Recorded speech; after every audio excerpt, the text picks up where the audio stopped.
Kalau ada yang bertanya, siapanya sebenarnya lebih capek? Perempuan atau laki-laki? Ini kita jujur-jujuran ini ya. Sebenarnya yang paling capek itu adalah laki-laki. Kan, langsung nyemodemonku tengok ibu-ibu ini. Sabar dulu ibu-ibu, sabar. Jangan langsung mau marah-marah. Dengar biar ku jelaskan baik-baik. Begini loh ya. Perempuan itu memang sangat capek.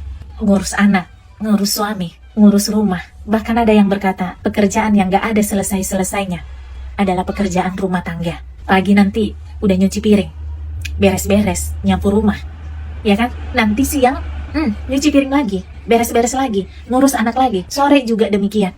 Capek memang, ya. Capek secara fisik. Tapi beda dengan laki-laki. Laki-laki itu capek dari cara yang gak kelihatan. Dia gak cuma mikirin dirinya sendiri, ya. Tapi dia memikirkan semuanya. Anaknya, istrinya, orang tuanya. Dia juga gak cuma memikirkan hari ini, tapi dia memikirkan esok, lusa, dan untuk kedepannya. Dia terus berpikir, bagaimana caranya supaya dapur tetap berasap, supaya anak dan istrinya tidak kelaparan, kebutuhannya tercukupi. Dari secara fisik, dia lelah, capek bekerja.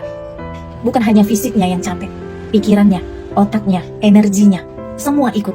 Terkadang kita lihat suami diam, bukan karena dia nggak peduli. Bahkan ketika diam pun dia, otaknya terus bekerja, terus berpikir, besok gimana ya, makan apa ya, aku ngerjain apa ya, gitu. Ada tanggung jawab yang tidak ada habis-habisnya di dalam pikirannya.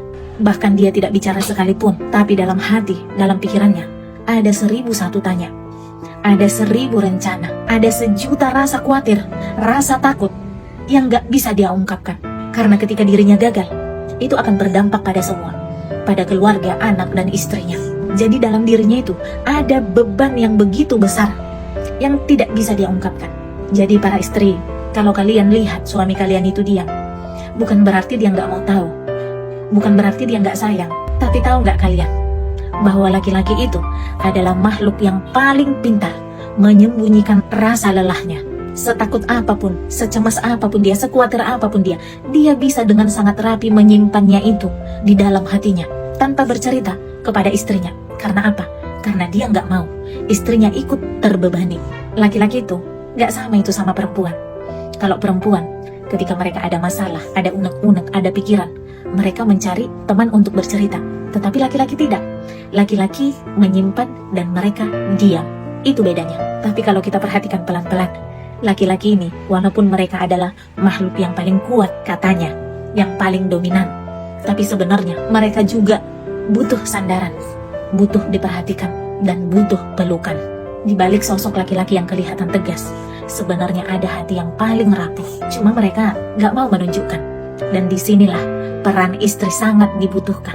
Ketika kamu lihat suamimu diam, datanglah dan jadilah seorang wanita penolong buat dia, bukan wanita perongrong. Karena dukungan dan perhatian darimu adalah semangat baru buat dia untuk berjuang kembali di hari esok. Di dalam kitab suci Kejadian 2 ayat 18 dikatakan, aku akan menciptakan seorang wanita penolong untuk mendampingi laki-laki. Itu kata Tuhan. Dikatakan penolong berarti konsepnya penolong harus lebih kuat kan daripada yang ditolong.